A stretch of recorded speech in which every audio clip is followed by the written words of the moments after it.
पर क्लोजिंग देने पर 1000 पॉइंट का रैली एक्सपेक्टेड है बैंक निफ्टी से।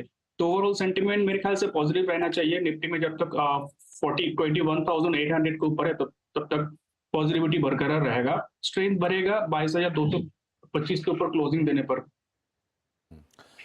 तो 22,225 के ऊपर क्लोजिंग अगर मिलती है मार्केट्स की तो ये तेजी और एक्सटेंड कर सकती है, लेकिन निफ्टी बैंक सो फार डे हाई के आसपास ट्रेड कर रहा है। निफ्टी बैंक के ऊपर रूपक, क्योंकि आज पार्टिसिपेशन में थोड़ा सा लेट आया है लेकिन एकाएक आया है, तो निफ्टी बैंक क्या ये 48,000 के ऊपर कंफर्टेबली 48,200 48,300 देखेगा क्या? मेरे ख्याल से दिखना चाहिए। इंट्राडे बेसिस में 48,200 के आसपास एक बार जाना चाहिए।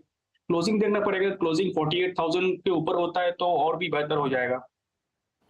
तो क्लोजिंग पे अगर मिल जाता है 48,200 48,300 तो ज्यादा बेहतर रहेगा। रूपक, स्टॉक स्पेसिफिक कहां पर आपकी नजर है, कहां आप लॉन्ग हो, शॉर्ट कॉल भी है क्या? स्टॉक्स में अगर बात करें तो मेटल्स में अच्छी खासी बाइंग देखने को मिल रहा है आज का दिन।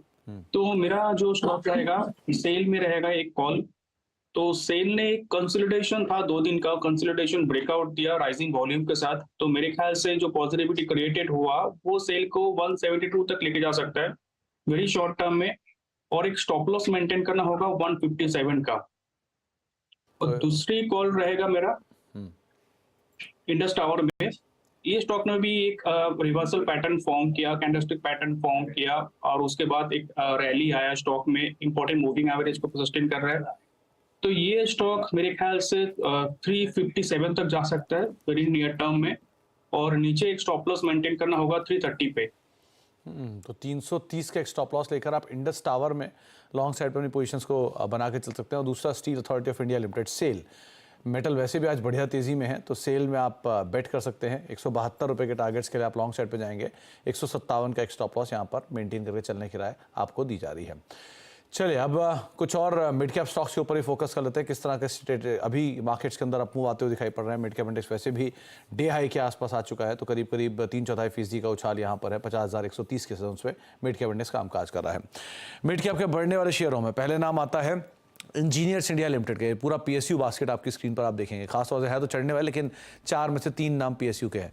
ईआईएल 7% ऊपर, हुडको 5% ऊपर, एसजेवीएन 3.5% ऊपर और वोकहार्ट करीब करीब 4% तेजी यहां पर आते हुए दिखाई पड़ रही है। गिरने वाले शेयरों में प्रॉफिट टेकिंग है यूपीएल में कल की तेजी के बाद। ट्यूब इन्वेस्टमेंट 3% नीचे है, इडलवाइज 2.5% नीचे और लुपिन करीब करीब 2.5% बिकवाली यहां से आते हुए दिखाई पड़ रही है।